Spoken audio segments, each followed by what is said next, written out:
partly because it's such a horrifying set of crimes that Epstein and Maxwell were involved in, and Trump was right by them. He may not have participated, obviously, but he certainly knew what was going on. That's very clear now from a lot of the data that a lot of the evidence we've been able to put together. He knew what was going on. He didn't care. He couldn't care less about these girls.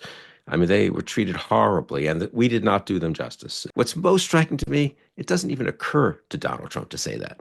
It doesn't, like his mind, he thinks right away, am I in trouble?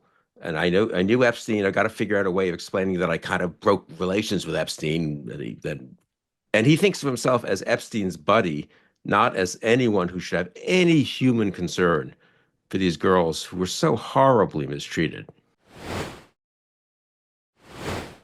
Honestly, if he'd stuck to his original line, it would have been 2, 3 weeks. It would have been like these other things, I think, a little more. People would be annoyed, dissatisfied, but at the end of the day, you can't really make them do it, probably. Instead, he got a little rattled by the reaction. And so, well, we're going to go get some of the grand jury stuff. We're going to try to make it public. So ridiculous. There's nothing much in the grand jury testimony, and the judges won't let them make it public anyway. But it was like a sop. And then of course, the Maxwell thing with the deputy attorney general, who's also Trump's private lawyer, had been flying out to Florida. So he's done the worst thing you can do at a cover up. But I'm not being I'm not for successful cover ups, but I'm just saying analytically, cover ups fail when you start to take one step after another that increase the questions instead of resolving them, right? It's sort of like I compared it in one of the newsletters, the Bulwark.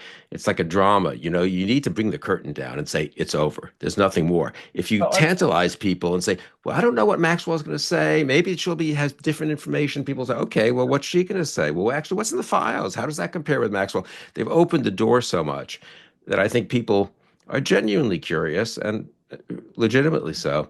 So I think it's hurting him. I don't know that it brings him down. I don't quite see how it plays out that way in terms of like a Watergate type thing, but I think it can do real damage to him. Again, I come back to the original point I made, partly because it's such a horrifying set of crimes that Epstein and Maxwell were involved in, and Trump was right by them. He may not have participated, obviously, but he certainly knew what was going on. That's very clear now from a lot of the data that a lot of the evidence we've been able to put together. He knew what was going on. He didn't care. He couldn't care less about these girls. He cares about the fact that Epstein annoyed him by taking by quote, stealing them from Mar-a-Lago. He never said, what's most striking to me, I'm sorry I'm going on so long, but I've been whipped up at on first this. I thought it was like some Downton Abbey thing. Gentlemen don't steal other gentlemen's butlers, but it sounds like it was about young women. He said, and Trump, again, after saying generally something about he's poaching our people, Trump the next day said, yeah, actually, it is the women. And it was this one woman, Virginia Giuffre. And so Trump has kind of he can't quite close the door. He knows what happened. I think there's a little bit of a sort of almost subconscious sort of just trying to deal with it. He knows what could still come out. He probably knows what's in those files that he doesn't want out. I Well, mean, he's it, so it, it's really. But the degree to which, but one point I would just make, think about this from a human point of view. Mike Pence, not a favorite of mine, and it obviously wasn't involved in this a little bit. Mike Pence, when he was asked about this, he said he thought the files should be released, but he prefaced what he said by saying, "But first of all, we need to express sympathy and empathy for the victims. I mean, they were treated horribly, and we did not do them justice, and they deserve accountability." And he was, fairly eloquent minute or two. And honestly, whether you're sincere about that, I think Pence was, or just being a politician, that's the first thing you say, right? What's most striking to me, it doesn't even occur to Donald Trump to say that. Like his mind, he thinks right away, am I in trouble? And I knew Epstein. I got to figure out a way of explaining that I kind of broke relations with Epstein. And he then, confuses that or garbles that or doesn't have a credible account of that exactly why he did or when he did. But it's all about him. And he thinks of himself as Epstein's buddy, not as anyone who should have any human concern for these girls who were so horribly mistreated. it's been rare for matters to get out of hand for Trump. But in this case, in the California version is the Streisand Effect, which is when Barbara Streisand found out her property was being routinely surveyed, I think by the Coastal Commission. She objected, and that made people who didn't even know she had coastal property start to pay attention. The same thing is happening now with I every agree. new iteration of Trump's excuses. And you have members of Congress, Republican, even MAGA members of Congress, who are saying, no, no, no, we really want to know what's going on. In some cases, joining with Democrats to do the same thing. The numbers of people who are now interested in this, who, as you point out, were not necessarily interested before, are through the roof. 70, 80, 90% want to see what's going on. So in that sense, the containment has failed Trump, which is a rare thing to see. Yeah, and I do think again it's partly because of the nature of of the horrible the crimes were, how close Trump was to it. I mean, that's another thing. It's one thing to have, I don't know. Anyway, this is an unusual set of events, I think.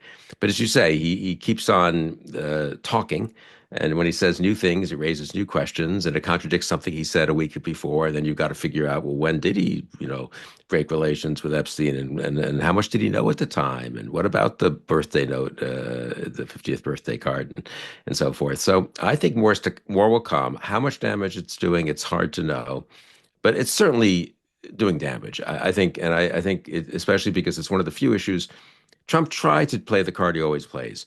The media's after me. We need to rally. I need everyone to rally behind me. We're fighting the horrible left wing, Obama, Biden, Pelosi, blah, blah, blah, right? And he tried that, of course, but it wasn't quite credible in this case, partly because MAGA world has been so interested in the Epstein thing, but partly because things kept coming out.